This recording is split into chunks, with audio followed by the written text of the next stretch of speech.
Yeah. Yeah. Yeah. Which.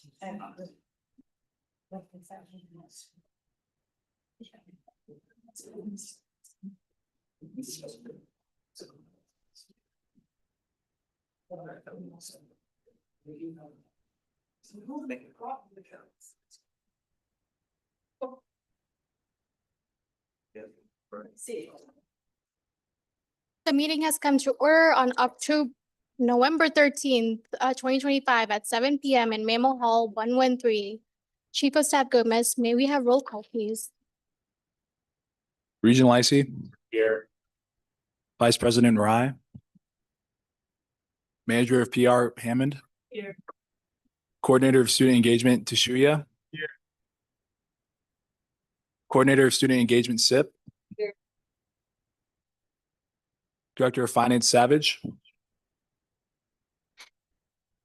Director of Leadership Development Hills. Here. Director of Recruitment Brody. Here. Director of DEIA Steffens. Here. Senator Acosta. Here. Senator Barrientos. Here. Senator Bishop. Senator Clark. Senator Elafry. Senator Issei. Senator Johnson. Senator Klonderud. Here. Senator Lopez Pereira. Here. Senator Melgar Serrano. Here. Senator Mitchell. Senator Piper. Senator Potts. Senator Sipkota. Senator Shake. Here. Senator Swift. Here. Senator Tisneem. Senator Williams. Here. Senator Wiseman. Ambassador Perry. Ambassador Rodriguez. Quorum is present. We may begin. Our first item of business is the approval of the agenda. The chair is seeking unanimous consent on the approval of the agenda with an amendment of voting on appointments before resolutions. Is there any objection? If there is no objection, the agenda has been approved. Next is the approval of minutes from October 30th, 2025. Are there any corrections to the minutes? Hearing no objection, the chair is asking for unanimous consent. The minutes have been approved. Next, we will be hearing from Regent Lacey on the state of the SG address. Regent Lacey.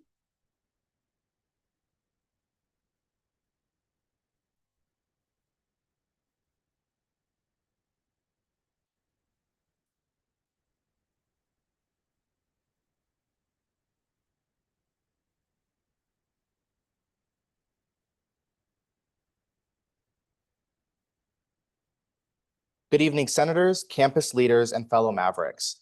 I'm honored to welcome you tonight.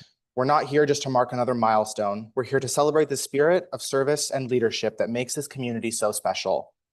Your presence says a lot about the commitment we share with one another, to our campus, and to the values that guide us. Tonight isn't just about keeping with tradition or checking a box in the bylaws. It's about coming together for something meaningful. It's a chance to pause, look back, and appreciate the journey we've taken together. We faced challenges, adapted to change, and pushed boundaries. Not for recognition, but because we believe in something bigger. We believe that when students lead with purpose, campuses thrive. And when campuses thrive, entire communities benefit. Tonight is also a reminder of why we do what we do. We serve because we care, because we see potential in every student, every idea, and every opportunity to make a difference. We don't lead for titles or applause. We lead to build bridges, spark new ideas, and create a space where every voice is heard and valued. At the heart of everything we do is the mission of the Student Government Association. SGA exists to make the student experience better, plain and simple. We are the official voice of the student body. That means we represent, empower, and serve every Maverick on this campus. Whether we are passing resolutions, launching new initiatives, or having conversations with students, it all comes back to one purpose: creating a campus where people feel welcomed, supported, and inspired to grow. We do not just want to make noise, we want to make a difference. And we want every Maverick to know their voice matters, their ideas count, and their experience here is worth fighting for. This year, we just didn't talk about change, we made it happen. We began with Messages of Love, a campaign that brought students together to promote mental health and inclusion through uplifting notes. It was a simple gesture that sparked a meaningful connection. We also stood in solidarity with Faculty Senate to oppose changes to Board of Regents Bylaws 1.6, working to protect transparency and accountability in campus governance. To celebrate the organizations that made our campus vibrant, we launched the monthly Student Organization Recognition Program, spotlighting RSOs that go above and beyond.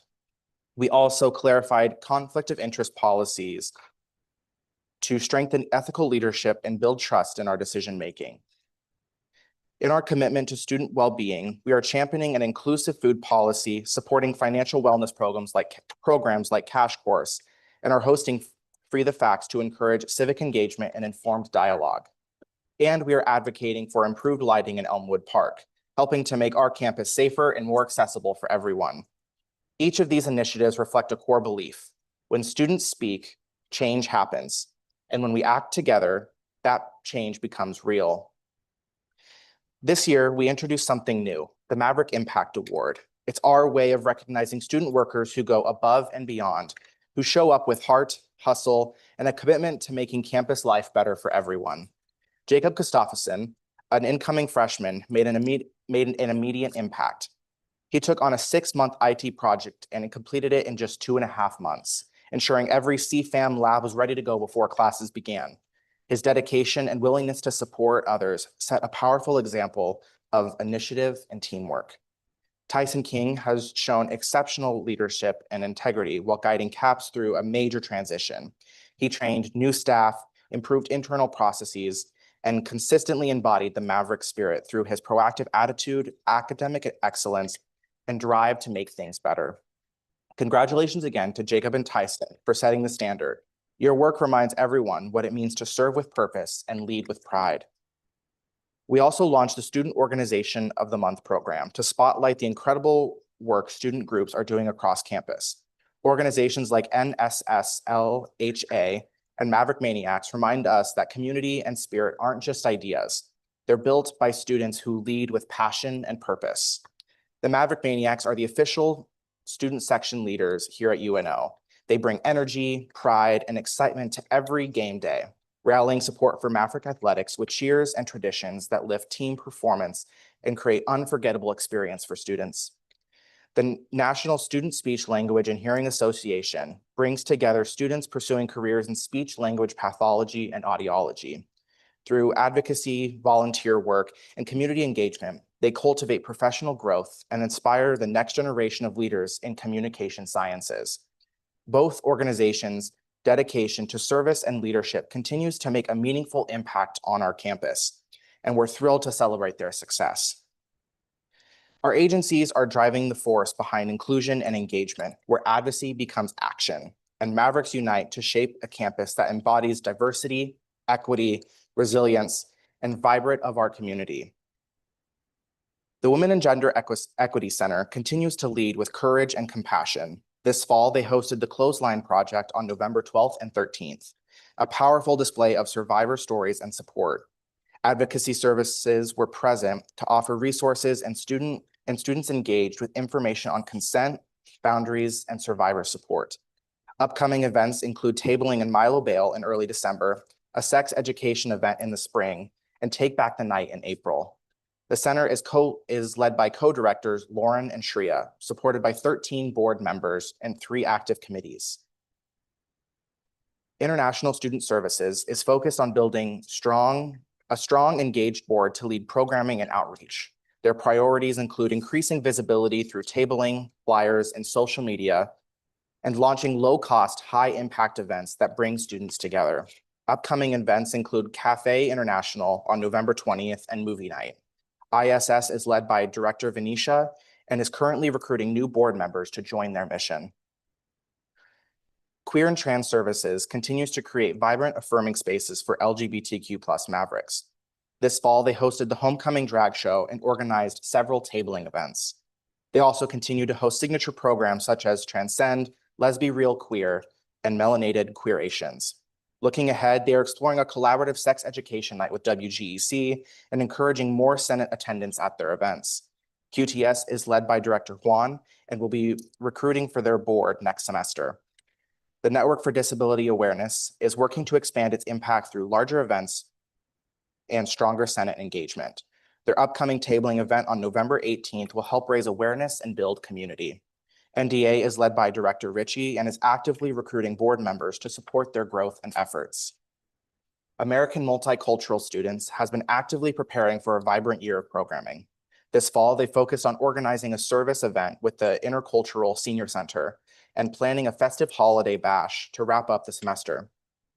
Looking ahead to the spring, AMS is excited about hosting a banquet, potentially in collaboration with ISS, and launching a series of lunch and learn sessions to promote cultural exchange and education.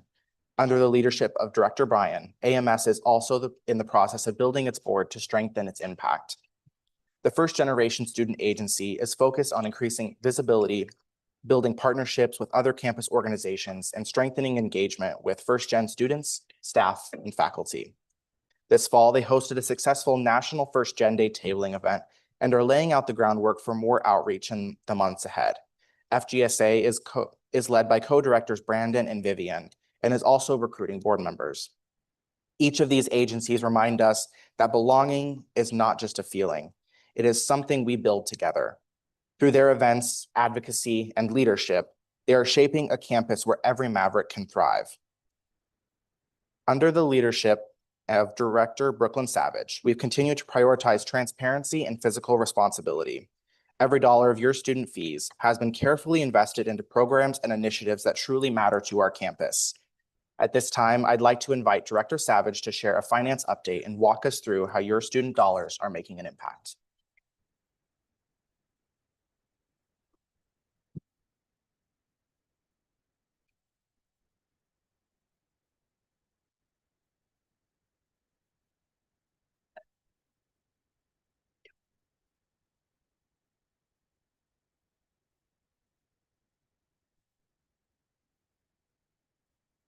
Hello all, I just wanted to reintroduce myself really quick. I'm Brooklyn Savage, your current Director of Finance for the academic year. As a part of my position, I get to deliver the state budget address like Regent Lacey just said. To be upfront with the lag in agency director appointments, okay, the budget has gone under very little stress this year. The Budget Committee and I have reviewed 30 requests and submissions over the course of the semester. The main concentration of requests being tied to the very successful drag show that was hosted by QTS earlier this semester. At this point in the year, we've maintained strong financial stability.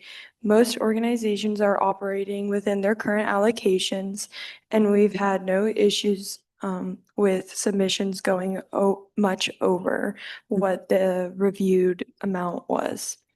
Unfortunately, I've only been able to have one meeting with the business office due to scheduling conflicts. However, we can all thank Advisor Barak for his consistent communication and efficiency in ensuring that all documentation and processes are up to date. Looking ahead to the rest of the semester and year, the Budget Committee and I remain committed to optimizing the process that submissions go under for review in order to deliver consistent answers to anyone me and the committee review. Overall, I remain committed to the idea that money is power, and in order to drive change, we need to spend intentionally. This echoes the same sentiment I shared during my proponent speech at the beginning of the year.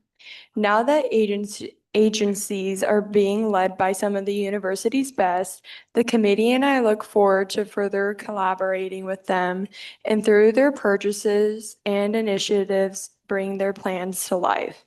I want to thank Drew, Aditi, and Gio for their continued support, along with Advisor Brock. I also wanted to thank my committee, John, Ellery, Augie, and Sadio. You've heard me mention them a lot tonight, and for good reason. They're the reason anything gets done. Their efficiency and curiosity have truly streamlined everything this semester, and I just wanted to recognize them at this time. Their time, dedication, and open-mindedness throughout the semester has made the review process much easier.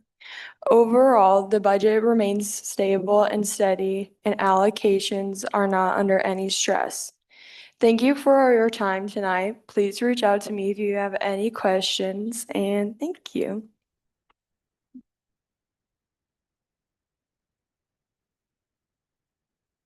Thank you, Brooklyn, for your leadership and energy. As we look ahead, we are not just setting goals, we are building momentum. Our vision for the future centers around 3 priorities that will shape the next chapter of SGA. No, you're good. Sorry. Okay. First, we are committed to empowering all student leaders. We will host college town halls co-led by me and college senators once per semester. These will be spaces for honest dialogue, feedback, and connection. We are launching a peer mentorship program where senators will be paired with SGA executive leadership for monthly check-ins, goal setting, and leadership development. And we will celebrate outstanding contributions through our Senator of the Month program, recognizing those who go above and beyond to serve our campus. Second, we are focused on fostering community and belonging. Campus Unity Week will bring together student organizations and campus partners for a week of events that celebrate diversity and build meaningful connections. We will share student voices through the Student Story series, highlighting experiences and passion that helps us understand one another. And with the Campus Passport Challenge, we will encourage students to explore campus life, attend events, and get involved with fun incentives along the way. Third, we are raising the bar on transparency and visibility. We will launch a monthly SGA Digest, a quick and engaged newsletter that will provide updates on initiatives, events, and senator highlights. We are introducing an anonymous feedback form so students can share questions, concerns, or suggestions confidently and consistently. Next semester, we are unveiling SGA Central, a physical and digital hub where students can see current projects, budget highlights, and upcoming decisions all in one place. These priorities are not just plans, they are promises. Promises to lead, to lift up, to listen, and to lift up every Maverick. Together, we will build a strong student government that reflects the voices, values, and vision of our campus. As we move forward, I invite each of you to join us in living out our theme, unified through action. In trying times like these, when challenges are complex and change is constant, unity is not something we wait for. It is something we create. It means showing up, it means speaking out, it means working together even when it gets hard. Because when we act as one, there is no limit to what we can achieve. I want to extend my heartfelt thanks to every student court justice, clerk, coordinator, commissioner, director, ambassador, and senator for their unwavering dedication and hard work. Your commitment to service and leadership has made a lasting impact, and I'm truly grateful for everything that you've done. I also want to express my deepest gratitude to our advisor, whose guidance, support, and wisdom has been instrumental in our success. Your steady leadership and encouragement have helped us grow both individually and as a team. Mavericks, thank you for trusting us to serve you. Thank you for being a part of this community. Let's keep showing up, let's keep building together, and let's continue to lead side by side, unified through action. Thank you.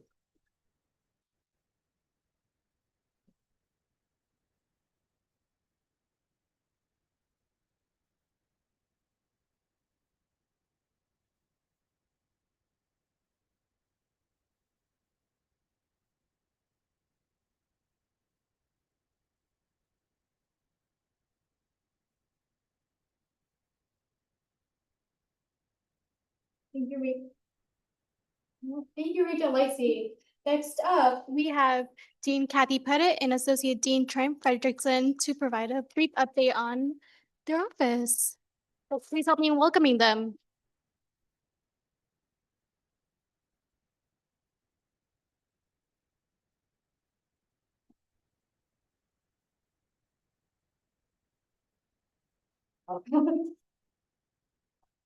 Well, good evening, everyone, and it's a hard act to follow. Great job, Regent Lacey, and just want to thank you for inviting us to be here this evening. Trent and I are well aware that you've had a lot of the offices that are within the Division of Student Life or within our entire division come and speak individually. So my goal tonight is to give you maybe a bit more of a macro feel of what our division is all about. But most importantly, we want to get through this relatively quickly so that we can just have some time to dialogue. I think that's probably one of the more powerful things that we can do. So, okay, are we ready? Click the presentation, click display settings. At the top. Top. Swap. Boom. And then you're gonna forward it for me? Yep, that's a microphone. Oh. Speak into that. Okay, so. If you want to click to the next slide. So this web, it looks like a big spider web, and that's intentional. This is the organizational chart for the Division of Student Life and Wellbeing that I have the great privilege of helping to lead, along with a lot of leaders that are here in the room tonight. The least important person, and I mean this wholeheartedly, is me that's in the center. And it's all of the links and webs that go out that help provide connections and networking for our students. We have intentionally designed the Division of Student Life and Wellbeing so there's no wrong way for a student to enter into that network of support. So if you walk into student leadership and involvement, but maybe you need more information about hardship funds, and that's actually a function of DASH, doesn't matter. The team's going to make sure that you get a warm handoff to DASH, or maybe you're looking for ways to get involved with spirit and tradition events. We all know a lot about each other's roles and the services we provide so that we can make those meaningful connections.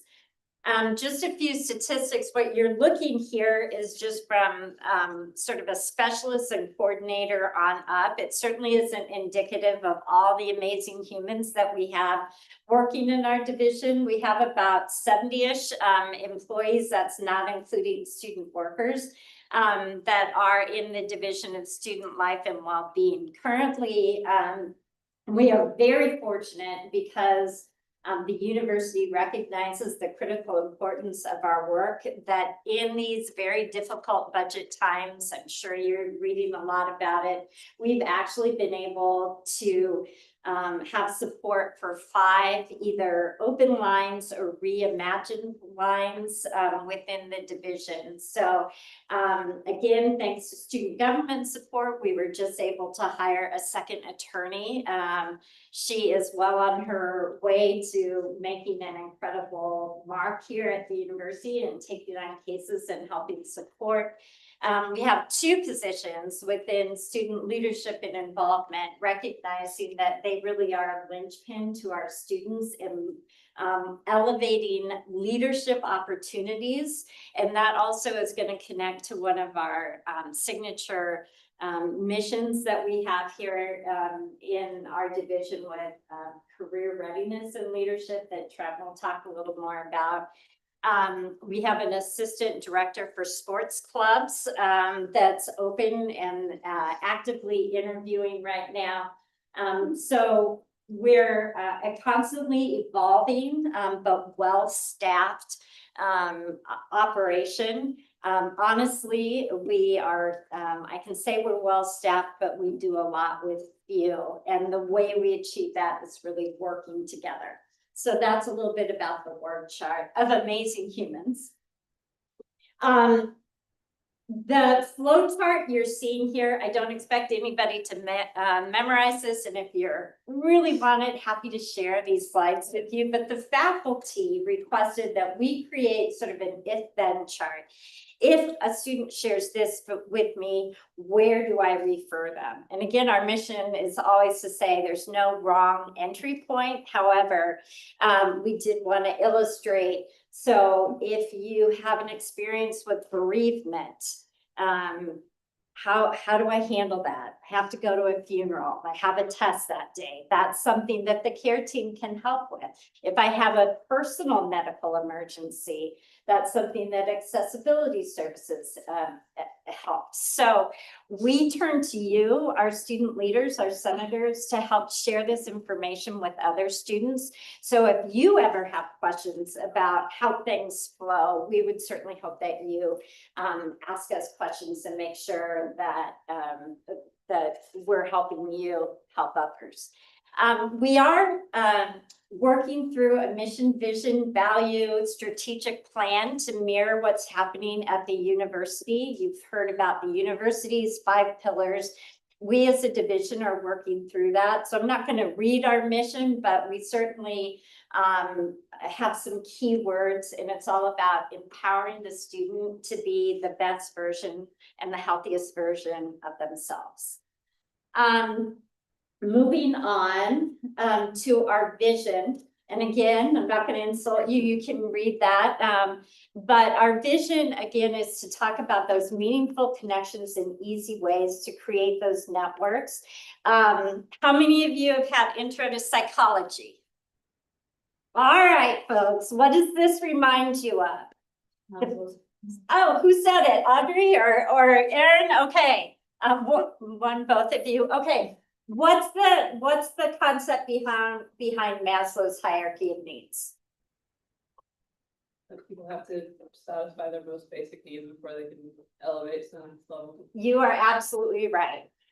You have to have your basic needs satisfied before you can become the best version of yourselves. Maslow's called that self-actualization. Our goal in the Division of Student Life and Wellbeing is to help you move towards self-actualization. But these are hard times. And there are a lot of people, even in the best of times, who may be struggling financially, who literally are food and homeless, insecure. We meet a student where they're at and build our resources so that if those basic needs aren't met, we help get them met so that we can move up into the next tier, the things that student leadership involvement sponsors and helps coordinate, student government, all of the things to help students learn, grow, be part of a democracy, and then ultimately to be career ready, to go out into the world or to go on to your next step at graduate school or wherever your journey is taking you. So we recognize that we have to have those basic needs met, and sometimes we move throughout those tiers, and our goal is to meet you where you're at. And then we have our mission, our vision, and then our core values, which if you're familiar with UNO's core values, we've simply adopted those because we believe as a division, we are in fact reflecting the core values of the university, certainly embodying Maverick spirit, helping students understand the importance of integrity, of communicating with integrity, of civil discourse, all the things that happen within this body, this governing body. Those are things that we believe as a division, and we're so proud to help elevate your amazing work. So really, when you think about what we're trying to accomplish, it's going from what the university's mission is, building that into our own in our division. And then we look at how we're continuing to offer the services within the values that we believe. We're also spending a lot of time on, within all of that, what are our strategic priorities and how are we going to assess them? What are the metrics we're going to use to demonstrate that our work is being done and the work matters and the work makes a difference. So I'm going to turn it over to Trent so he can talk to you a little bit about that. And I'll talk into the microphone. Oh, You have to turn it on. That's okay. So as Kathy said, there's been a lot of work at the institution, both here at UNO as well as central administration. If you've heard President Gold talk about Odyssey to the Extraordinary, all this is coming somewhat out of that and some of the revisions that have happened to the UNO mission. So Kathy said, our mission, our vision, our strategic priorities, this is all in draft form right now. We actually just shared this with the Division of Student Life and Wellbeing's directors on Friday to get their feedback. I think our hope is to share this with you all to get your feedback as well, because really you're part of this, right? You're part of this story and part of this journey. So we would welcome that. Our goal is to have these somewhat finalized before the winter break. So I think our directors have to give it to us before Thanksgiving, and after we make some revisions, we'll get it to you at that point. But know, as I talk briefly about our strategic priorities, there's room for change. There's room for some flex there and making things more in line with what we want to do. So we just have 4, and I'm going to talk about them really briefly and kind of go through why we've elevated these. So the first one, holistic well-being. And I'm going to read just the top part: create an environment where students learn, explore, and develop healthy habits, personal awareness, balance, and other skills that support and enhance their overall well-being. We know that students, as Kathy said, basic needs have to be met, right? And there's a lot of things that come up through your time at college that threaten to get in the way, their barriers, and really our division wants to partner with students to help remove some of those barriers. Throughout the division, there's all kinds of wellness and well-being initiatives. We really want all of the departments within the division to make this a priority. One of our underlying goals with this, all students, they shouldn't have difficulty identifying where a support is on our campus. And we really want our departments to be able to help students learn that. We want students to know at least 1 or 2 of what those support systems might be. Second, cultivate meaningful connection. Build a strong sense of belonging and engagement by encouraging connection, respect, and sense of purpose throughout the university experience and beyond. We know that college is all about connecting with other people that are different than you. You learn a lot from them, but it's also about connecting with the university. We've actually done assessment on our campus within our division. So shout out Housing Res Life. That's where it started. Last year we did Spirit and Tradition. And we've learned that students who have identified themselves as being more connected to the institution actually have higher GPAs. They tend to enroll semester after semester, and they graduate quicker. So we want to make sure that all students have the opportunities to have meaningful connections. And we know that not all students connect in the same way, right? So shout out to SLI. Tarika, how many student organizations are there?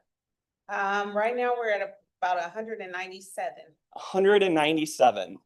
That just speaks to students needing different ways to connect. And our SLI team, they'll help obviously students if there's not an organization that represents them, they'll help them form a new one, right? Because it is important that students find a place to belong and connect with other people. Third, develop career-ready learners. Prepare students for meaningful professional success and responsible citizenship through transformative co-curricular learning and leadership experiences. We know you're all here, right, for what comes after college, for your careers going out in the world. Our division wants to make sure the initiatives, the things that we do, the things that you all participate in outside of the classroom also help prepare you as much as what happens inside the classroom. So who knows here what the largest employer of students on campus is? They presented a couple weeks ago. No guesses? Gio? Yeah, somebody said it. That was me, the rec center, right? Campus recreation, right. So there are so many opportunities, right, on our campus to really be a leader, to get to engage that way. I mean, we spoke about RSOs, Greek life, campus employment, student senate.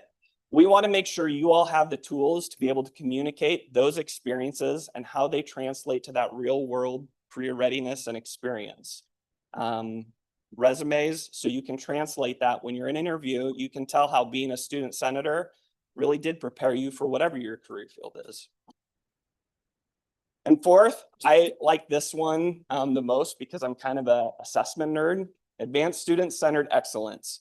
Respond to the dynamic needs of students, campus, and community through continuous assessment and improvement.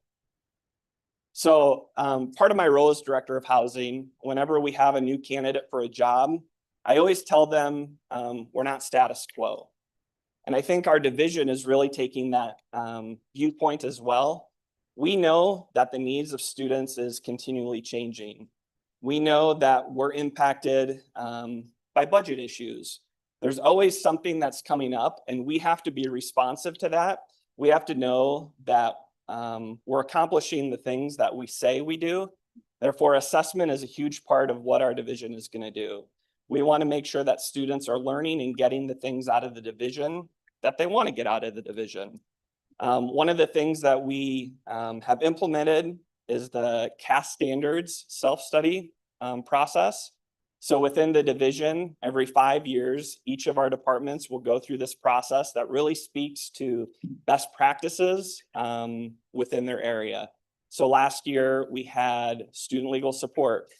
They did a CAS study, identified priorities and goals so they could continue to evolve and change to meet the needs of our students. So that's really our strategic priorities in a nutshell at this point. Like I said, we hope to get this out to you all.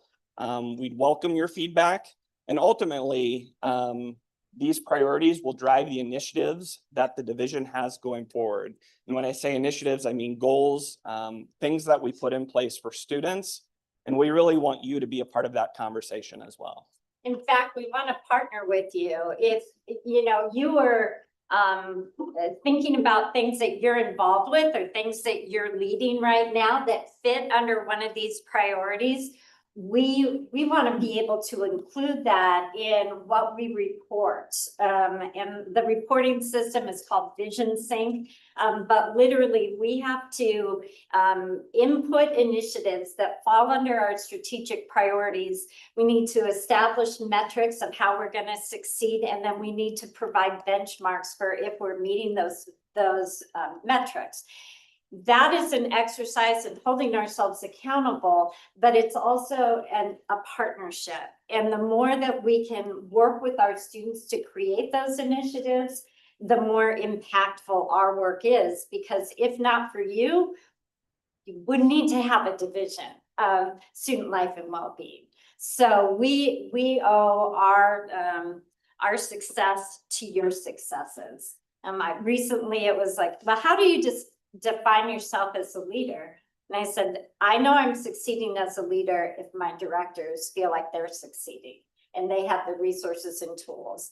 And so we won't be able to succeed unless we have your input. So that's really our ask moving forward. And we'll continue to work with Regent Lightsey and the other executive members to elevate this work. The last slide we wanted to show before we open up to any questions is just highlighting a few things that are coming up between now and the end of the semester. I am so warmed to see all of you here tonight because I know this is a really challenging time. We lost daylight, sunshine. That's a real thing, right? How many of you are feeling that? I know the other night I'm like, I have to stay up till 8. I cannot go to bed before 8, but you lose that sunshine and your circadian rhythms are affected by that. It's a stressful time in school. You're wrapping up the semester. You're trying to register for classes. You're thinking about all sorts of different things. And so for some of us, holidays aren't that festive a time. they're actually kind of stressful, or we might have gone through a painful time and it's a hard time as a family. So just want to acknowledge this time of year. We try and lean in and provide as many kind of laid back, meaningful things as we can for our students. And here are a few of them. Notice most of them are related to food. And I'll just give a particular shout out again, how you can help us. One of the most popular events, backed by popular demand, is what we call our Feast Like a Maverick. It's kind of listed as a Thanksgiving dinner up there, but there are many, many food options. This is an opportunity for students to come together and simply share a meal together. We're going to have some musicians playing for us. And also thanks to Cornelius and the work of the Intertribal Council, we're going to have some information on a loop so that there's also some awareness about the history of this tradition in America that is complex, and wanting to make sure we're showing all perspectives. So it's a really lovely night. You're encouraged to sign up and bring a friend.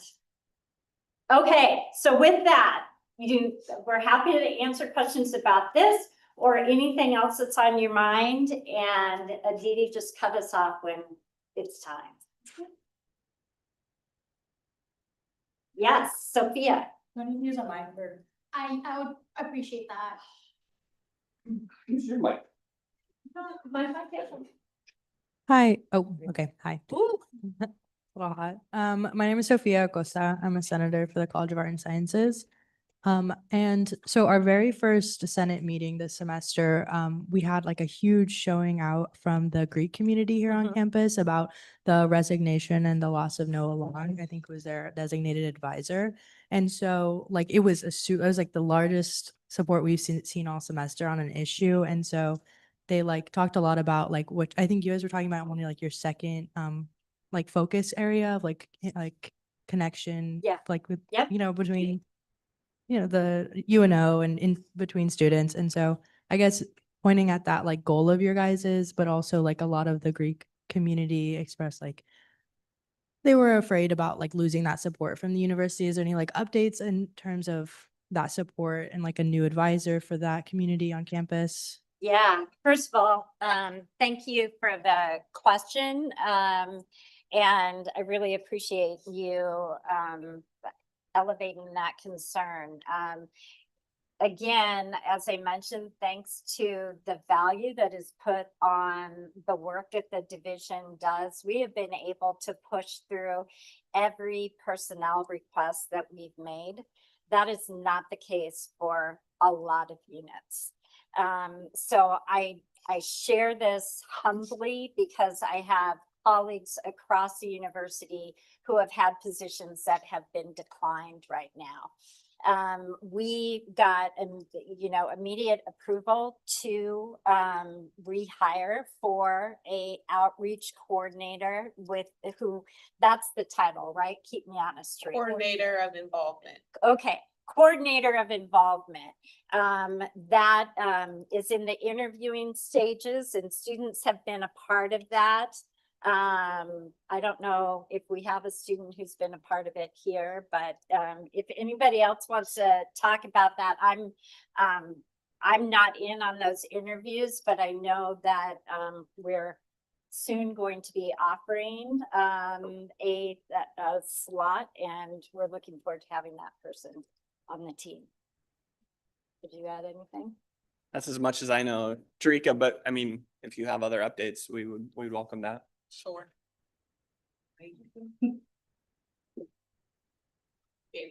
Here, catch. What happened to those balls? They had the microphones inside the balls and you could toss it. No idea what you're talking. Does anybody else know what I'm talking about? They're like these blue cubes. I guess they're cubes. Okay, to provide some context to our coordinator of involvement position, I know Tarika and I and the rest of the team have actively been working to have meetings with all community Greek advisors in addition to all presidents. So that has been ongoing. We've kept our annual monthly all presidents meeting just to kind of bring in campus partners, kind of see where pain points lie, see where support is needed. Tomorrow is actually the student round of interviews where we actually have 2 candidates that are coming in for 4 members of our Greek life community representing each of our 4 councils to interview, kind of give us their feedback and then move forward from there. We're still dedicated to hiring the best candidate. So feedback in that conversation will be essential. Usually when you are interviewing at this time of year, we tend to start people in January because it's really funky to start in late November or December, because then when we go on winter break, oftentimes new employees, they don't have enough saved up time to be paid during the week. It just gets wonky. So we would look to start out at early in the new year with that position if all goes as hoped. Great question. Keep them coming. Yes. Point of order, can somebody motion to give their time to, somebody give their time to, wait, can I can yield my time. How's it, Wait, so we're good? Okay, sorry. I can talk. My name's Rhett. I'm actually with the student, the Gateway, the student newspaper. So I just heard you speaking about a lot of different things, you know, self-actualization and creating a network of support that has intentionality behind it. So I was just wondering, you know, you covered a lot of different things. If there's one main takeaway, one main focus that you'd like to drive home, I'm looking to kind of obviously do some coverage of this meeting and stuff like that. So anyway, in your own words, maybe what that would be to summarize kind of what you've gone over and what your main focus, intentionality is. So anyway. Thank you. I can only speak for myself. I'm interested what Trent will say, but for me, I'm in my 27th year at the university. And for me, there's a place and a space for every single human on this campus. And there's the right person and the right connection point for every single human. We're at any point they are to find that meaning, because we know students who have meaning and who have belonging and have a sense that they're part of something bigger than themselves are healthier, thriving individuals. No, I appreciate it. I think one of my favorite groups that I often get to speak to, and I know Kathy does it too, during the summer, we often get to give welcomes to new students and their families. And one of the things I always leave that meeting with, I always say, if you haven't heard me say anything else today, know that you're not alone. Whenever somebody needs assistance or help or is struggling with a problem, they just need to ask. They need to connect with us. We do have, we've talked about the division quite a bit. Everybody on our team cares deeply about students. That's why we're here. And we're willing to help. We're willing to lean in and partner and look for solutions. And I will say something about connection. I don't want to get too heavy here. I share this story a lot with permission. It's a true story, but sometimes we throw out the word connection and people think, what, yeah, whatever, of course, people connect. What does that mean? The most profound experience I ever had as a mental health therapist, and that's how I spent most of my career here at the university before I transitioned into leadership. One of the most profound experiences I had was working with a deeply depressed person. And this person also really struggled with suicide and had, in fact, had some attempts. And I was seeing that person right out of the hospital. They were struggling. And I said, and yet you're here in my office today and we're talking. How cool is that? Tell me what got you to my office today, because that was a choice. And they said, I made a bet that if one person smiled at me as I walked across campus, I would not act on my thought. That's connection. It is as simple and profound as looking at someone in their eyes and giving them a nod or a smile or say, hey, how's it going, Brandon? It's good to see you, man.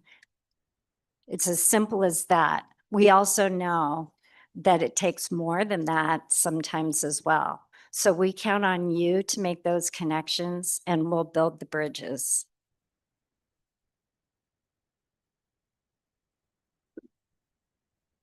Can you briefly explain? Can you briefly explain the chatbot that has been released? The what? The chatbot. Oh, the chatbot. Yes. I know what that is. Yes, Ask Durango. So how many of you have received the messages? Okay.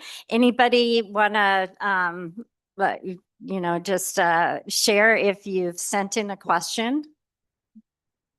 Okay. So I wish I could remember the statistics. We just heard them. Do you remember the numbers they've gotten? Anyway, I will tell you this. Ask Durango is a system-wide implementation.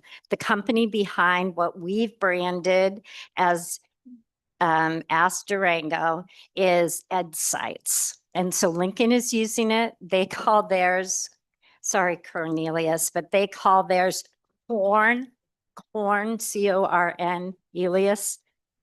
Lopers something.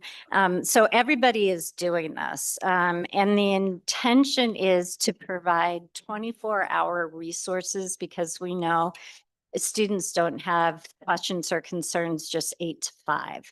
They happen all the time. And so it is not, and this was really important to me, it is not a AI that is scraping the entire universe of information. It is contained and it is vetted, and the queries continue to grow, and there's a team behind it that makes sure the answers that it's providing are accurate. We have a team behind the scenes that flag any reports that hint of mental health, violence, dropout, and there's one more, threats. So those reports go to, right now, our team, the care team, to manage public safety if needed. It's just that. What else would you like to know about? Thanks, that's helpful. Is there anything else you would add? No, I'm gonna speak candidly, my own personal opinion. At first, I was not sold on this whole idea. I don't know how you all feel about it, but I will say, there was one that was sent out last week, and there's actually quite a few students that said, hey, I really need help with something. Like, I have to wonder, would those students have gotten on our radar if this EdSites thing didn't exist? So I'm kind of coming around, and like I said, I don't know how you all feel, but I think it can be potentially helpful for many.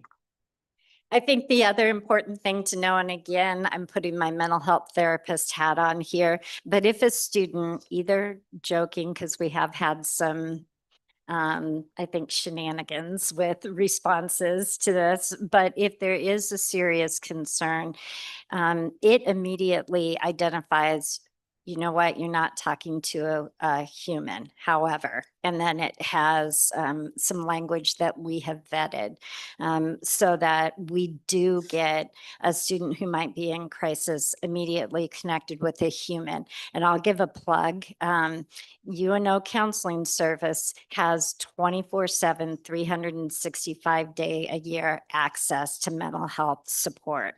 So right now, if you were to call 554-2409, which is our counseling center, and you follow the voice prompt and hit number 2, the phone's going to ring. You're going to get someone who picks up. It says, UNO Counseling Center, how can I help? That is a company that we contract with, and they also then send reports to us if we have a student in crisis or if there's an immediate intervention needed. Obviously, we manage that. So Ed Sites is a new evolution on our campus. It's a work in progress, but it does not replace and is not intended to replace in-person support. Okay, thank you, everyone. Thanks.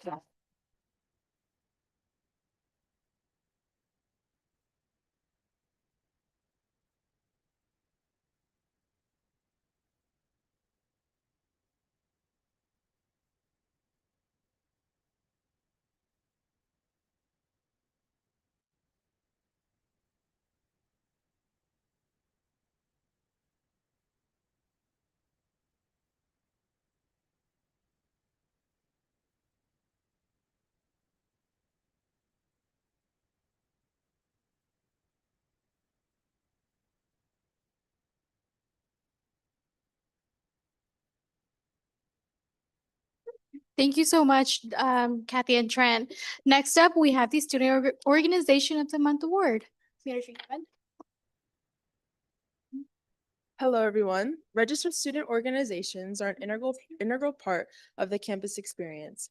Each organization impacts campus in some way or form, whether it's through events, advocacy, or building community. The Student Organization of the Month Award was established to highlight and celebrate their impact. With that being said, the Outreach Committee is excited to announce the Student Organization for the month of October, the National Student Speech, Language, and Hearing Association Collegiate Sertoma. This organization is the only national student organization for pre-professionals studying communication sciences and disorders. NSS-LHA prides itself on their dedication to bettering UNO students, pre-professionals, and the communities they serve. Members of NSS-LHA participate in volunteer events not only on campus, but in the greater Omaha community.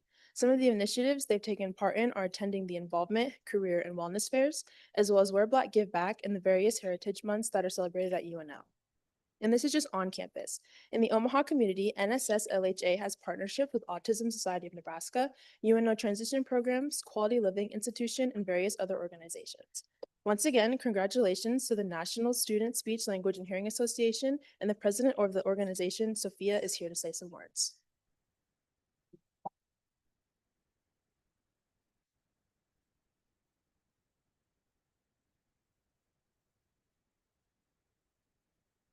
Thank you. My name is Sophia Malay. I am a communication disorders student at UNL. Tonight, I'm honored to represent our university's chapter of the National Student Speech Language Hearing Association, UNO NISLA, as chapter president. As a communication disorder student, joining NISLA has been one of the most impactful parts of my college experience.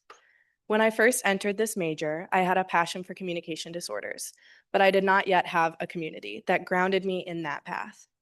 NISLA became that for me. It connected me to students who share the same goals, heart for service, and excitement. NISLA is more than a student organization. It is a space where we learn to be advocates, leaders, and compassionate future professionals, where we take what we learn in the classroom and see the human aspect of it, and how communication disorders affects real people, families, and communities, and where we've learned that being a future speech-language pathologist or audiologist is about so much more than the technical knowledge, and it's about empathy, patience, adaptability, and relationships. What I love about UNO NISLA is that everything we do comes from a place of connection. Yes, we volunteer across Omaha. Here are all the pictures of my lovely friends doing so. And we support many outside organizations in the Omaha community. But the heart of what we do isn't in just showing up to events, it is in showing up for people. Whether we're working with people with Parkinson's disease, autism spectrum disorder, traumatic brain injuries, or families in need of support, NISLA teaches us how to be present, listen, and create inclusive spaces where everyone feels valued. Beyond professional growth, NISLA has brought me something incredibly personal, a sense of sisterhood and belonging. This organization has made UNO feel like home. The people I've met here have become mentors, friends, and truly family as well. They've supported me academically, socially, and emotionally, and reminded me why I chose this field in the first place. So as we are awarded the Student Organization of the Month, thank you to our Executive Council. Thank you to the Student Government Association for recognizing all that we do. Thank you to our advisor for guiding us and all the members who show up with love, enthusiasm, compassion, and making our organization what it is. This recognition means a lot to us because it reflects the values that we hope to bring to UNO and the Omaha community. We're honored to be the Organization of the Month, and we are excited to continue growing, serving, and advocating with the same passion that brought us together in the first place. Thank you.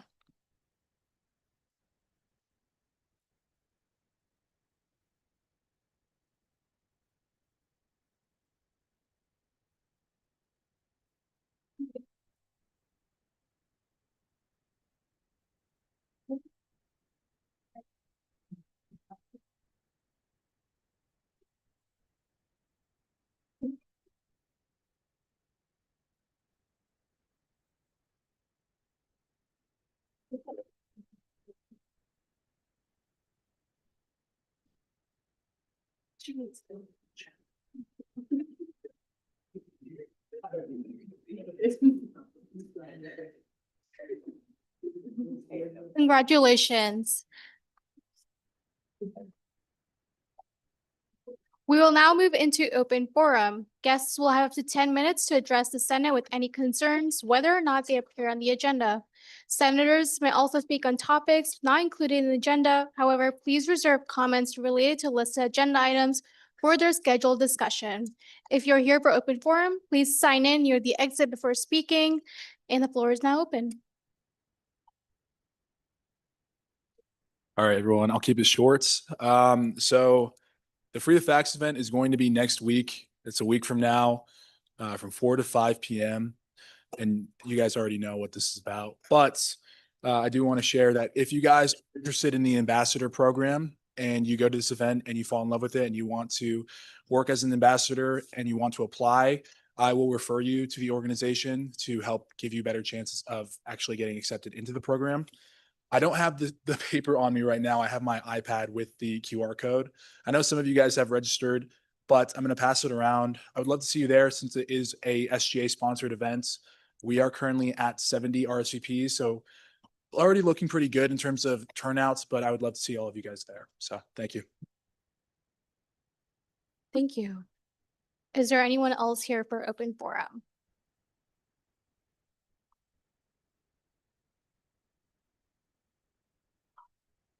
If there are no additional speakers, open forum is now closed.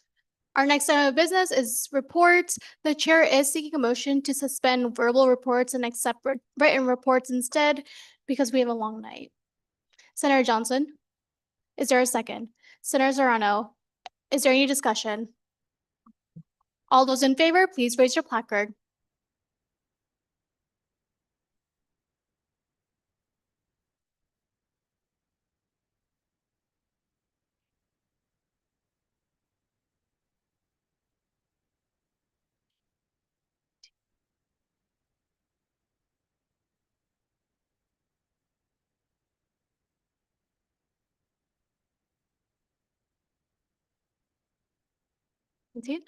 All those opposed, please raise your placard. All those abstaining, please raise your placard. The motion has been accepted.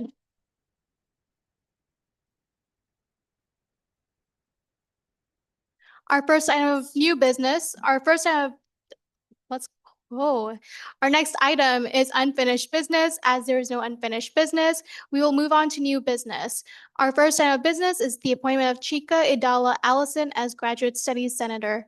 Is there a proponent speech?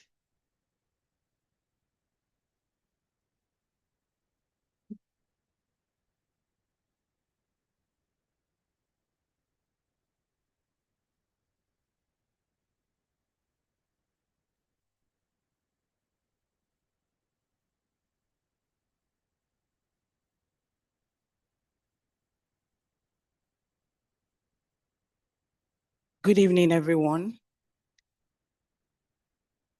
My name is Chika Idala Allison, and because of the short time that I have, I'll just go through what I have here at the moment and then make it very brief and short.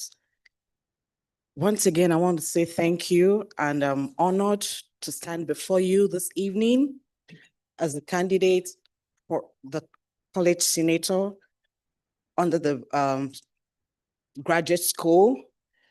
I want to take a moment to explain and outline my qualifications and then talk about my interests and then passion why I want to be part of the college senator. First and foremost, my qualification.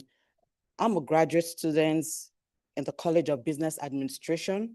My undergrad is in mass communication, and then I'm doing the business administration with a concentration in international business and entrepreneurship. I've been a leader in different capacities. I've led in different organizations. I've volunteered as a leader as well in a lot of corporate NGOs whereby we try to communicate and help impact into our immediate society. So basically, when it comes to leadership, it's something that I'm very passionate about, and not just being passionate. My style of leadership is being a servant leader, someone who is willing to be there for everyone in my community. And this is something I do not just as a necessity or as a force, but it's something I happily love to do. And since I've been in UNO, to a great extent, I've been able to interact with a lot of students because I've always been in the library. And because I'm always in the library, I see a lot of people and a lot of students. As early as 7:30, 8 in the morning, I'm always in the library. And most times I close 10 p.m. with them at the library because I like interacting with people. I like trying to see how I can connect with people and see the little I can do. And then secondly, when it comes to my interests, I'm genuinely passionate about improving student life and strengthening our campus community. I believe that leadership is not all about titles, but it's all about service. And when you're serving your immediate community, you just have to make yourself available. If you're not available, you can't serve. But the moment you are available and you are able to connect with your immediate community, I think you will be able to serve. So I'm running because I want to be a voice for the students. Someone who brings in ideas, someone who brings in concerns and hope to my immediate community, which is UNO. Whether it's advocating for academic resources or campus safety or mental health issues. In fact, that mental health aspect is a key concern to me because most times, like I mentioned in my beginning speech, I'm always in the library studying and all that. You find out that at times you see some students, because of how heavy the academic load is, they get so overwhelmed. And when they get so overwhelmed, a lot of them just need someone to say a little word of encouragement to them. And as a leader, you can't just sit down and see people around you having such kind of psychological trauma.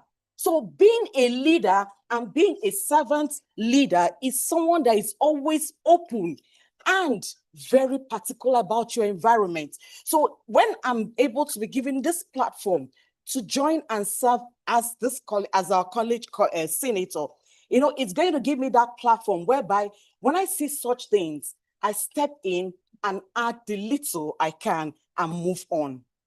I am committed to working hard to ensure that every student feels heard and supported. These are parts of my passion, and that is what brought about my personal interest in coming into this honored gathering to be with you this evening. And then finally, why do I want to be a senator? I'm running because I believe the power of student leadership creates real positive connection and change in our UNO community. I want to help build a campus environment where every student has the opportunity to thrive. Being a senator would give me the platform to not only address current issues, but also work proactively towards long-term improvements. I hope to be a bridge, a connector for the students and my immediate community, which is UNO. Finally, I'm running for the college senator because I care deeply about my community. I love UNO. I love UNO students, and I love being a part of this community. Thank you for this opportunity to speak to you. God bless you. Thank you.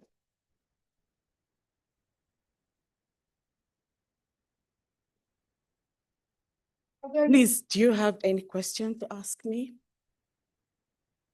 I'm open to answer any question.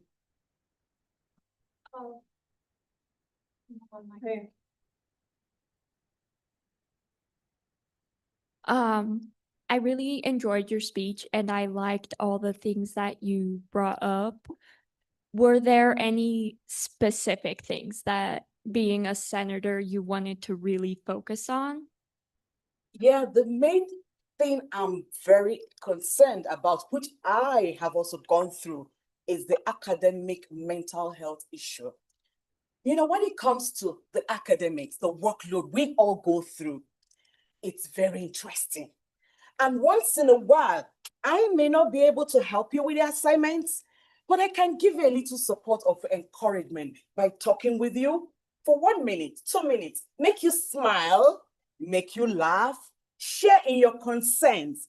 I might not be able to pay your fees or do everything for you, but the little show of emotion, the little show of love, the little smiles that I will give, I think to a great extent will help that student at that particular moment. Thank you very much. Are there any other questions? If there are none, chief of staff, please escort chief of staff. Thank you.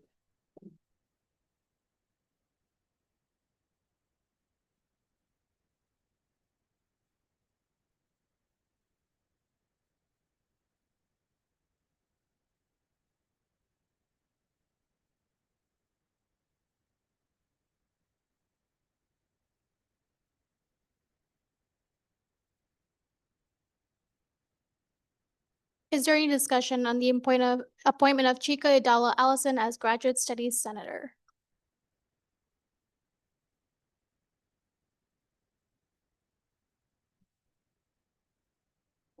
Senator Costa? I don't know, I just felt like Senator Clark said, I thought her speech was really good. And she seems to be really passionate about what she's doing, so that's all I have to say. Senator Sheikh?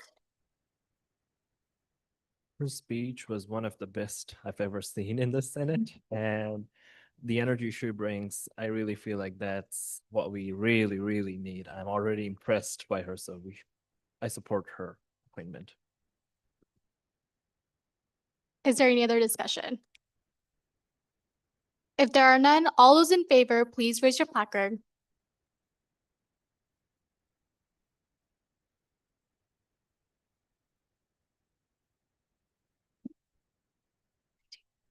All those opposed, please raise your placard. All those abstaining, please raise your placard. Chika Idala Allison has been appointed as Graduate Studies Senator.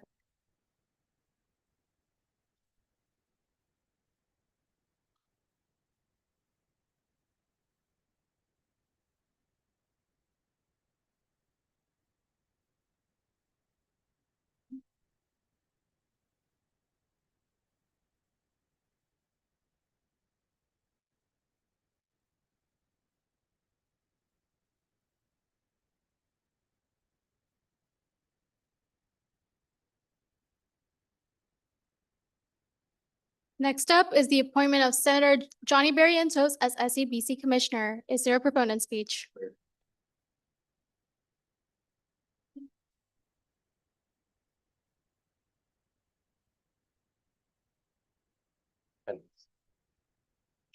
All right, good evening, everyone. It's gonna be pretty hard to top that. That was a really good speech, Chika. So my name is Johnny Barrientos, or John, as some of you guys may know me. I'm here today to deliver my opponent speech for becoming SABC Commissioner, which is Student Activities Budget Commissioner, committee. I currently serve as a senator for the College of Business Administration with you guys, studying finance and economics. I'm also the chairman of the Budget Committee and a proud member of the CBA Scholars Academy here at Menlo Hall. The reason I'm running for SABC Commissioner is that I strongly believe in the importance of building a structured, transparent, and responsible budget, one that supports students, organizations, and the broader UNO community. My background in finance and experience in leadership roles will benefit and have prepared me to make informed, thoughtful decisions on the planning, review, and finalization of Fund A allocations. I recognize the weight and responsibility that comes with being an SABC commissioner, and I'm ready to face any challenges, conflicts, or learning curves that arise and approach them with professionalism, open-mindedness, and a willingness to collaborate. If appointed, I plan to work closely with the other commissioners to ensure that every decision reflects fairness, accountability, and the best interests of our student body. Ultimately, the role of SABC Commissioner is essential and should never be overlooked. Many students, agencies, and campus organizations rely on the integrity and judgment of this committee. That is why, as a candidate, I feel strongly prepared, committed, and motivated to serve in this position and contribute meaningfully to the continued success and growth of the UNO community. Thank you again for your consideration, and I will take questions.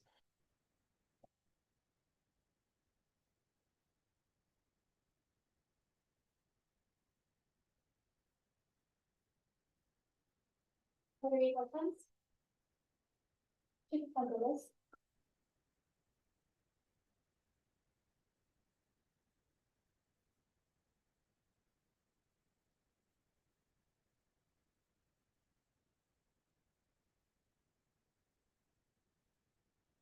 Is there any discussion on the appointment of Johnny Barrientos as SABC Commissioner?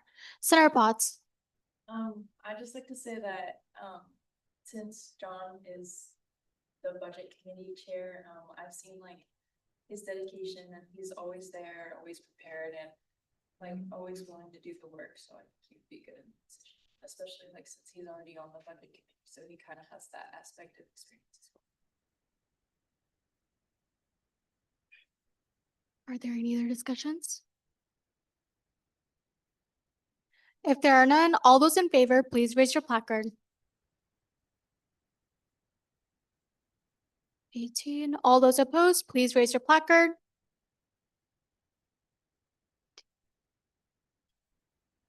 All those abstaining, please raise your placard.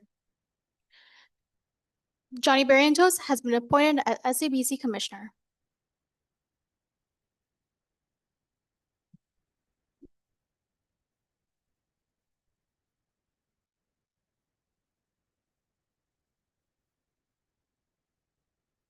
Next up is the appointment of Senator Kara Piper as SABC Commissioner. Is there a proponent speech?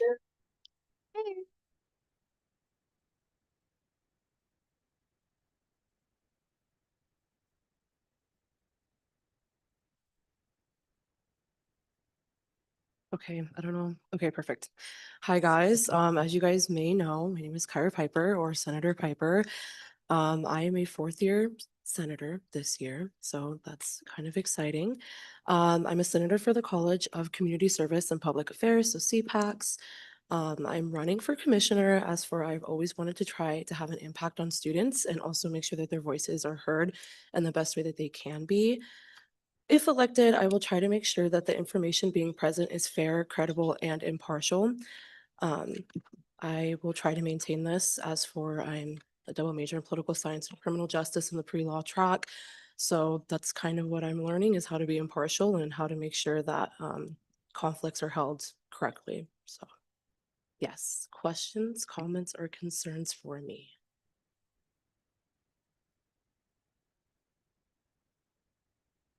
Are there any questions?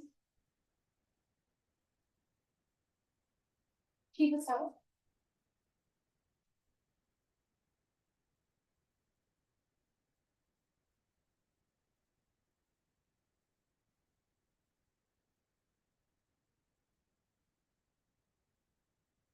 Is there any discussion on the appointment of Senator Kara Piper as SABC Commissioner? If there is none, all those in favor, please raise your placard.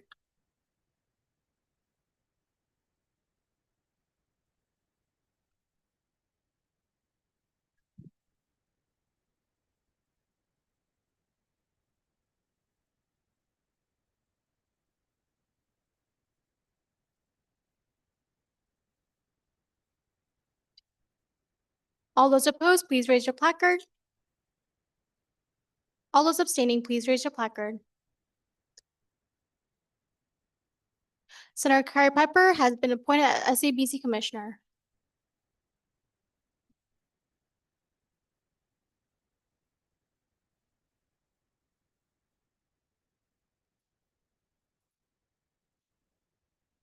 Next up is the appointment of Senator Haroon Sheikh as SABC Commissioner. Is there a proponent speech? Point of order. Yes, Do we need to be doing a conflict of interest for these votes or no? you are right. Thank you for catching that. Point of order. Technically, since you are all senators and have a relationship with everyone, there's going to be a conflict of interest with all of you. So it's going to be, since the way the SABC is set up, it's just already, there will be no conflict of interest for SABC senator commissioners. That makes sense. For student commissioners, there could be a conflict of interest that you will need to disclose, but for senators, it's different because you guys all work together on different projects and different things. Senator, you have 10 minutes. Good evening, everyone. My name is Haroon Sheikh, Senator for the College of IS&T, double majoring in computer science and AI. And I'm seeking your confirmation to serve as the next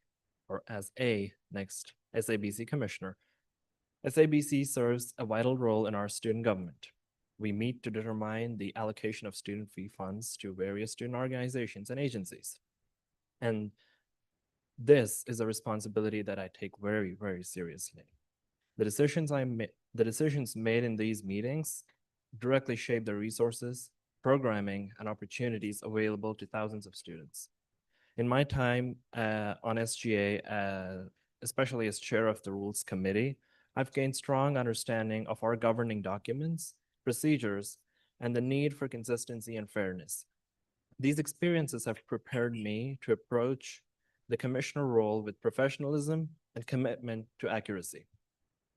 If confirmed, the following will be my 4 priorities.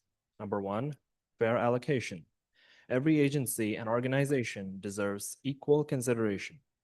I will ensure that each request is evaluated objectively based on need, justification, and compliance with our policies. Number 2, improved clarity and communication. Many organizations struggle, not because their ideas lack value, but because the funding process can be complex. I want to help provide a clearer guidance, transparent expectations, and the support they need so they can present a strong and confident budget requests. Number 3, transparency in decision-making. Students deserve to understand how their money is used. I want our process to be open, understandable, so organizations can feel supported rather than left in the dark. And number 4, a collaborative committee. Because the committee meets only a few times, 3 times, I believe, and one of them is a training session, every meeting must be efficient and professional. I will make sure that I will work with each of my fellow committee members with an open and unbiased mindset. So if and when a conflict arises, we can always come to a compromise. At its core, SABC is about protecting student resources and ensuring that every dollar we spend or allocate enriches the Maverick experience. So if confirmed, I will approach this role with dedication, fairness, and a strong commitment to serving the student body. Thank you for your time, and I respectfully ask for your confirmation as SABC Commissioner. Are there any questions?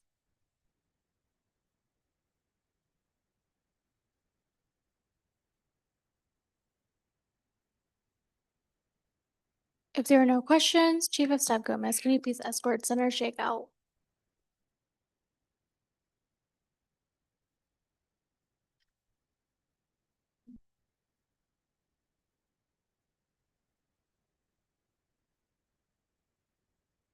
Is there any discussion on the appointment of Senator Haroon Sheikh as SABC Commissioner?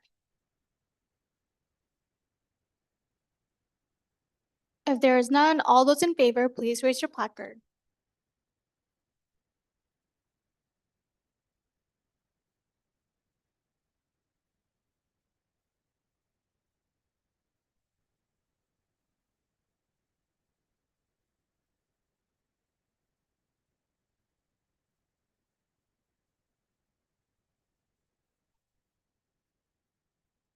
Seventeen.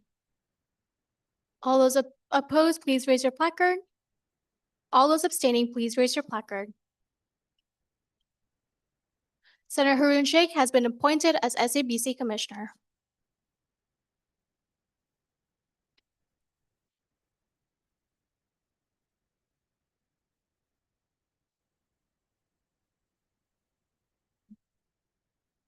Next up is the updates to attendance expectations in the policy index resolution. Is there a proponent speech?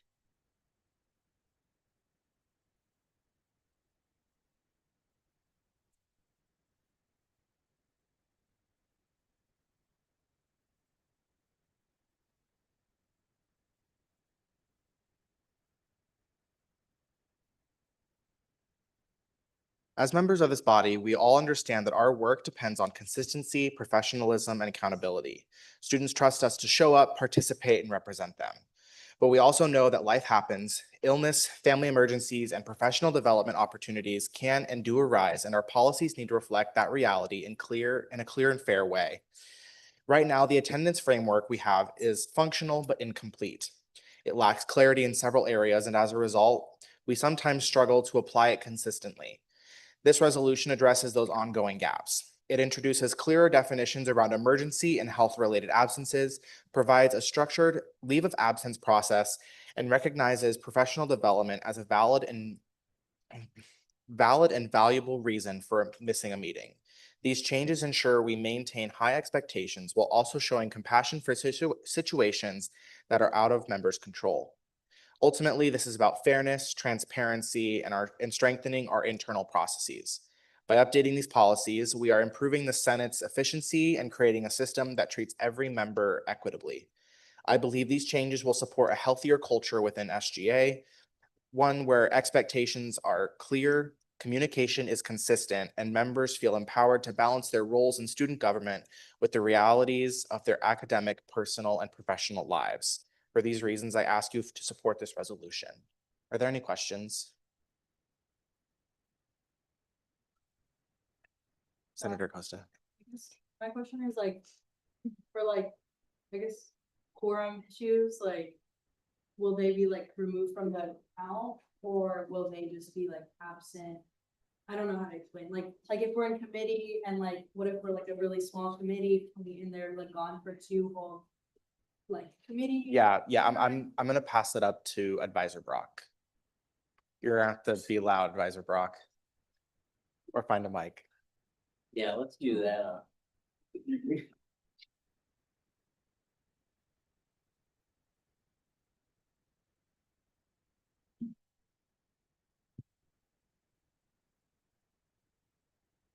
So part of the process as is written is really, there's some checks and balances in that. In terms of if this was more of an extended leave of absence, there is that the joint authority of the regent. So this year would be Drew and myself as advisors. So there is a check and balance. So for example, if it was just a member of the executive committee excusing that absence, let's say it's like the individual's, the regent's friend that's consistently absent or something. This process has that check and balance. And so with that in mind, I think that addresses kind of one part of your question, that there is some balance to that. And so there'll be, I think, some understanding of, concerns, but we also would, Drew and myself or any regent and advisor in the future would have to kind of jointly make some determinations in terms of, if someone's requesting that, extended leave of absence, it would be a more severe circumstance. So it would not necessarily be granted to every individual, to so many individuals that it would create a quorum issue. It's more about the policy is and would maintain that you cannot miss over 4 absences unexcused as a member of the Senate. So this would not affect that number, but it would more be limited to cases of, say, there's an individual is sick for 2 weeks, that would not be counted against them, type of thing. Does that address your question? Yeah, and then I guess more specifically, like what if, because our committee is small and then somebody is on a leave of absence, we can't do our work because we need 3 people? Like if that were an instance, like, I don't know, like, could that committee be granted special permission to continue work while that person is out? I think one of the goals is in terms of recruitment is there's still, like, for example, this year, there's still some vacant positions. And so should those positions be filled, that would help balance some of those concerns. And so as the Senate has continued to recruit more members, that would reduces the possibility of that occurring. I mean, it may not eliminate that possibility, but it would reduce it. Are there any other questions for Regent Lacey? Okay, thank you, Regent. Is there any discussion on the resolution for updates to attendance expectations in the policy index?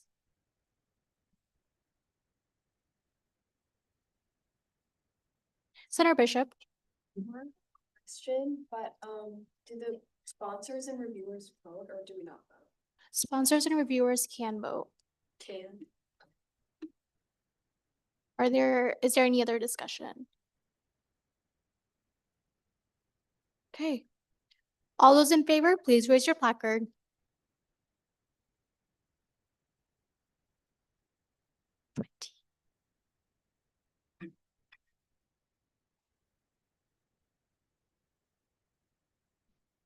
All those opposed, please raise your placard.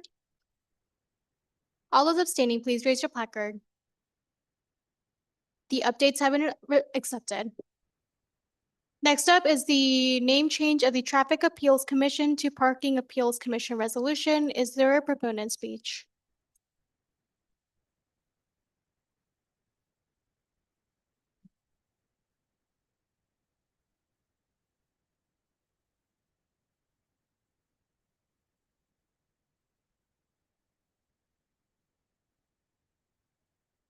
Okay, so this isn't a big resolution. As you can see, it's a really simple change to all the governing documents that we have. Right now, the committee or the commission that looks over or oversees parking tickets and their appeal process, it's called Traffic Appeals Commission rather than Parking Appeals Commission, which makes more sense to call it. So in order to keep things simple and increase clarity, me and my committee worked on this and proposed the idea of changing the Traffic Appeals Commission name to Parking Appeals Commission. It's really that simple. Are there any questions?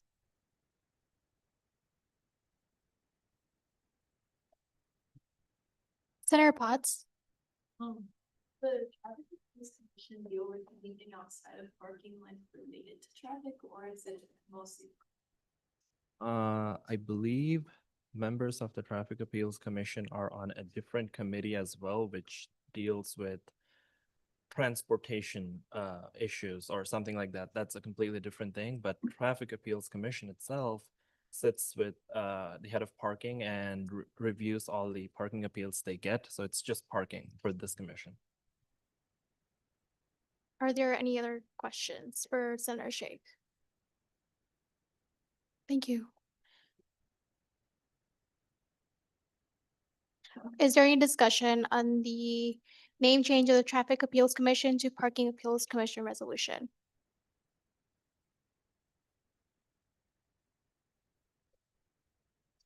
If there is none, all those in favor, please raise your placard.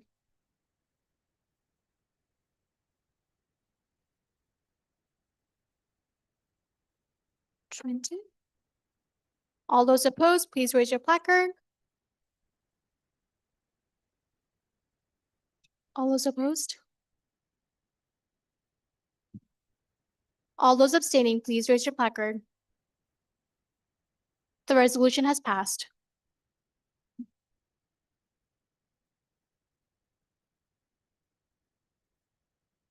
Next up is the Budget Commission Oversight Expansion Resolution. Is there a proponent speech? Can I get?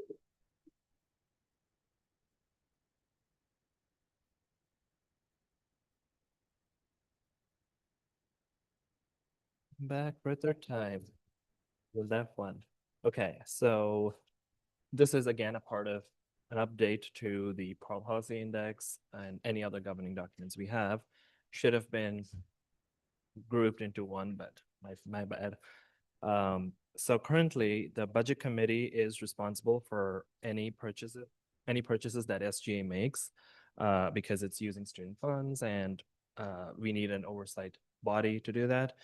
Currently, any long-term initiatives that SGA funds that exceeds any recurring charges that exceeds over $200 is reviewed by the budget committee, and any other expenses that go over the $500 threshold are also reviewed by the budget committee. But in light of recent events like the audit and the fact that financial oversight is a fundamental responsibility of the Student Senate, it is important that every single dollar is reviewed. The usage of every single dollar is reviewed by the budget committee. So in the future, there's no mistake that affects all the student agencies and organizations together. In light of that, we are proposing removing any thresholds. So for the recurring charges, removing the $200 threshold, and for any other expenses that go over $500, we want to remove that. So in essence, this change will mean that any amount spent by any agency or organization has to go through budget committee for approval, and then it can be spent. This change will be made to the policy index, bylaws, any other governing documents. Are there any questions? Senator Johnson?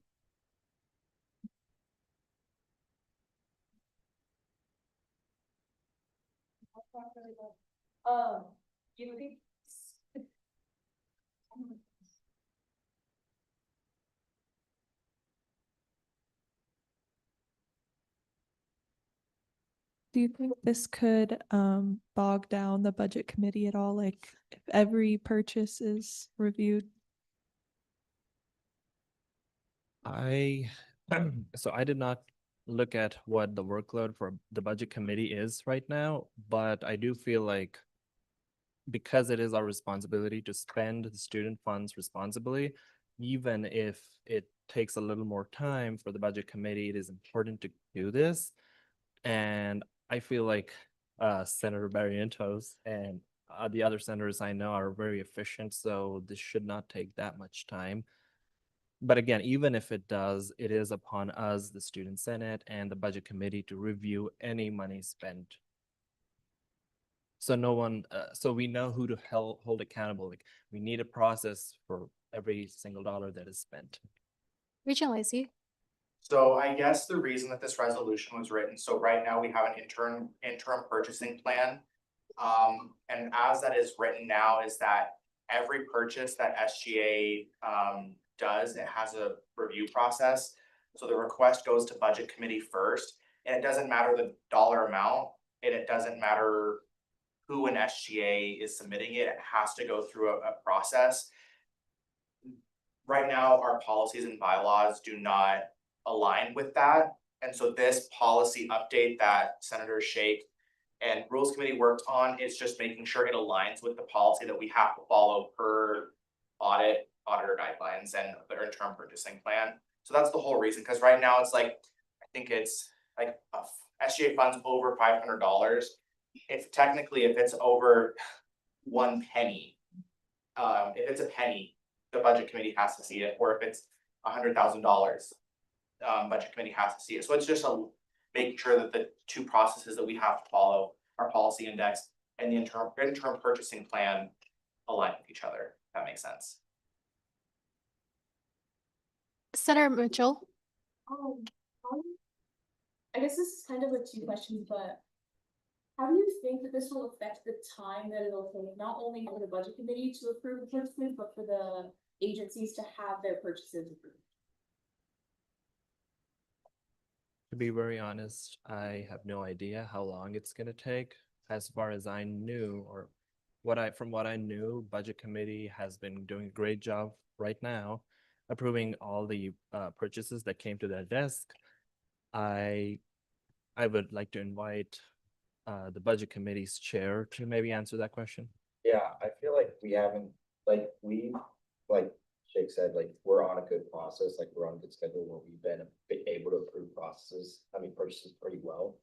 But we also haven't had the workload in a sense enough to kind of either play this out or kind of be backed against the corner. We're like, all right, we actually need to really approve this purchase and get on the schedule. We haven't really had that conflict yet.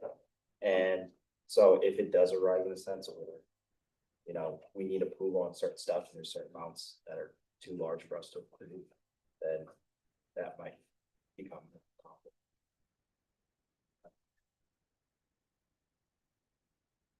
Also, because we're taking out these thresholds, doesn't mean agencies are gonna suddenly submit amounts or requests that are too small. They can probably group these amounts and submit as one request. So that could probably help speed up this process. Senator Acosta. This is a question for Regent Lacey, more about the interim budget, whatever. Purchasing that, yeah. Was it outlined like post audit, like that we have to officially adopt the interim plan as our bylaws, or is that something we're like electing to? Regent Lacey. So this interim purchasing plan was made last semester. So actually, agencies have been submitting purchase requests and SGA, I guess, through this purchasing request platform. So it goes to budget committee, then to the director of finance, then to the advisor, and then it basically gets purchased if it goes through all of those proper processes. So this is not this here is nothing new that we have not dealt with before. Did that answer your question? No, yeah, so I understand that this is what we have been doing, but I'm saying. sorry, Is it something that we are obligated, like by auditors or something to implement like officially long-term in our bylaws, or is it something we're choosing? So, yes, so the interim purchasing plan right now, and actually thank you to Dean Pettit today for sending the finalized interim purchasing plan, hopefully get rid of the interim away. She sent it off today. But right now we're still dealing with the interim. So basically, if we want to continue to spend money using Fund A, since we are an entity that receives Fund A, we do have to follow this policy that was given to us by the auditors of the University of Nebraska. Does that make sense? Because there's certain, we have to make sure, so basically we were out of compliance with Board of Regents policy 5.9.1. This plan is making sure that we are staying within compliance. So eventually, you guys, Senate, will have to vote in the purchasing plan, but know that like, if we don't vote it in, then we can't spend anything. Does that make sense? Okay. Are there any other questions? Senator Acosta. Actually, one more. Is there a deadline to vote it in? So, right, one thing you'll, I get to know with an audit is we're kind of on their timetable. We don't really get to decide, you know, when we will get that back. So right now, we're still dealing with the interim purchasing plan. When we do get it back and it is finalized, I will work with the budget committee and the director of finance as well as Advisor Brock to write a resolution to make sure that we incorporate that into our policy index. So right now, there is no deadline for that. We just have to continue for now and into the future, utilizing that purchasing policy plan. Are there any other questions? Thank you, Senator. Is there any discussion on the Budget Committee Oversight Expansion Resolution?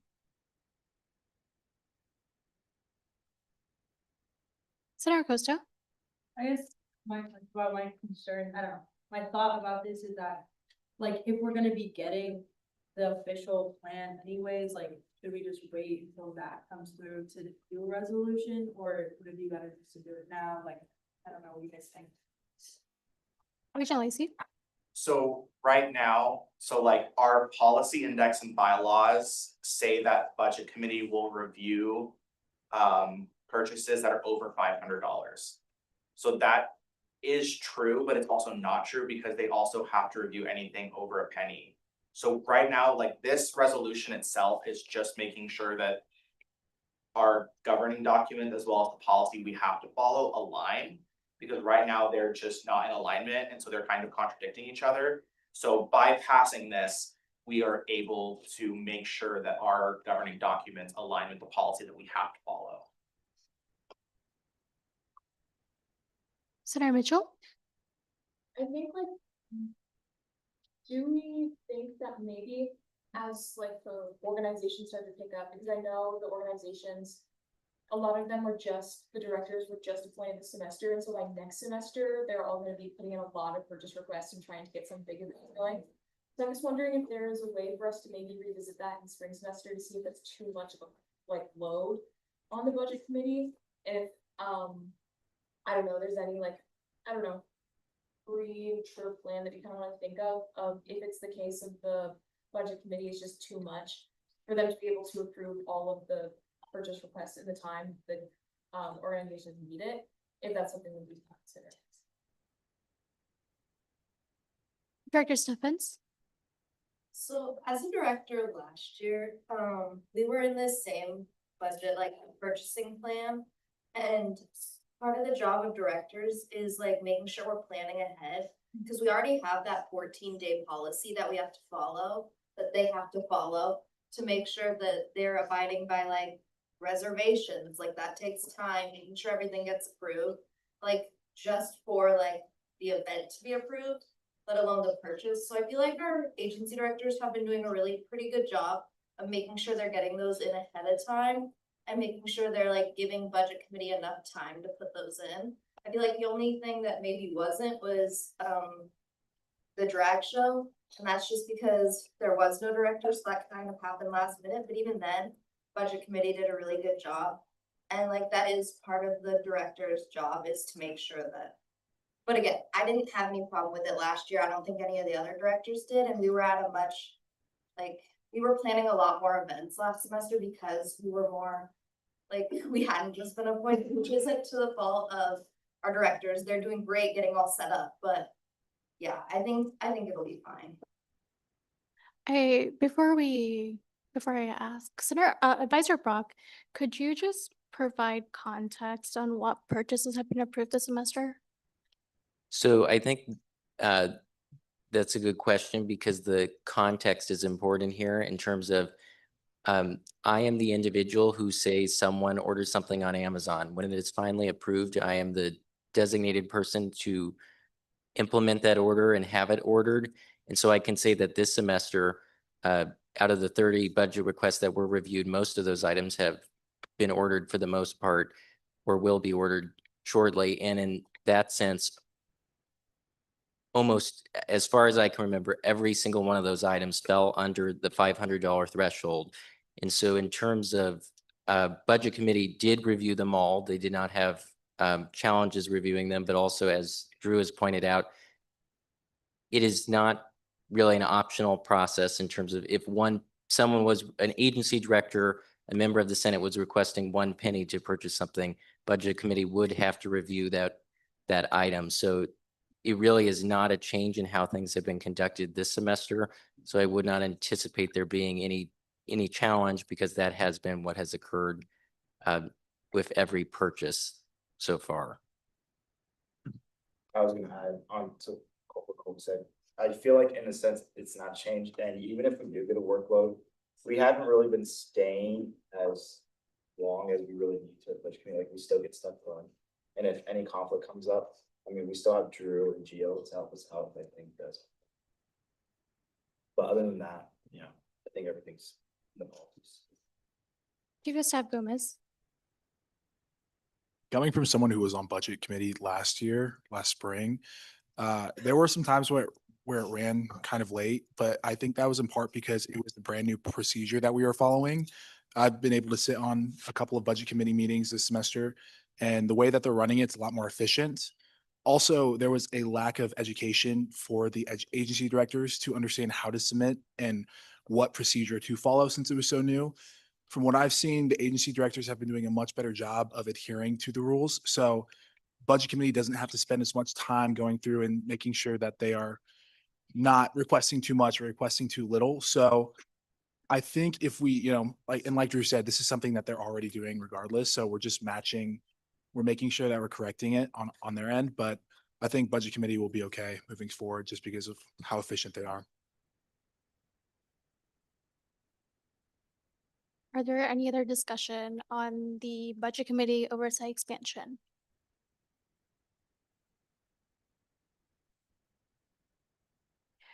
If there's no discussion, all those in favor, please raise your placard.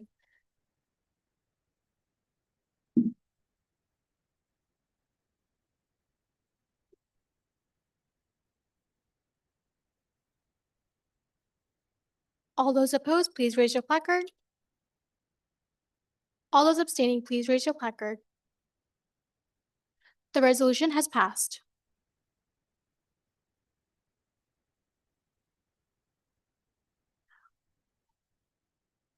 Our next item of business is the presentation on task force findings. The chair is seeking a motion to enter executive session for the protection of the public interest to discuss potential contractual and legal implications related to a contractor. The following individuals shall be permitted to remain present as invited guests: members of the task force, and attendance shall otherwise be limited to the advisor, executives, directors, coordinators, managers, and senators. All other members of the audience will be required to leave the room until the end of the executive session. The live stream will be paused until the end of the executive session. Is there a motion to enter executive session? Senator Piper, is there a second? Senator Mitchell, it has been moved and seconded to enter executive session for the stated purpose. Is there any discussion? Senator Sheikh? We wanted to introduce a break, but the executive session's motion has been made before, so can we do that or no? There cannot be any secondary motion right now. Is there any other discussion? All those in favor, please raise your placard.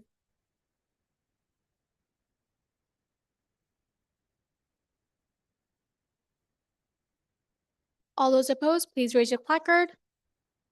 All those abstaining, please raise your placard. We are now in executive session. All invited guests and the individuals mentioned in the motion may remain seated. All other parties must leave the room for the remainder of the executive session, and you will be invited back once the session concludes.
We are now back in open session.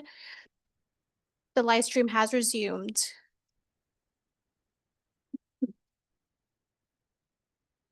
I do apologize.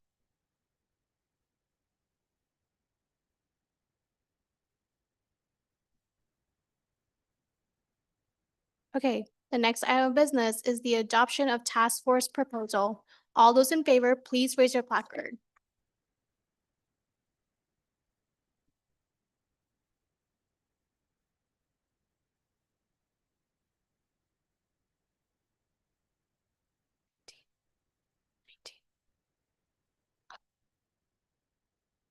All those opposed, please raise your placard. All those abstaining, please raise your placard. The option has been adopted. Okay. Senator Shake, Motion to end the good of the order. there is a motion to skip good of the order. Is there a second? Senator Clark, is there any discussion? All those in favor, please raise your placard. All those opposed, please raise your placard. All those abstaining, please raise your placard. The motion is passed. Is there a motion to adjourn the meeting? Senator Piper? Is there a second? Senator Acosta, is there any discussion? All those in favor, please say aye.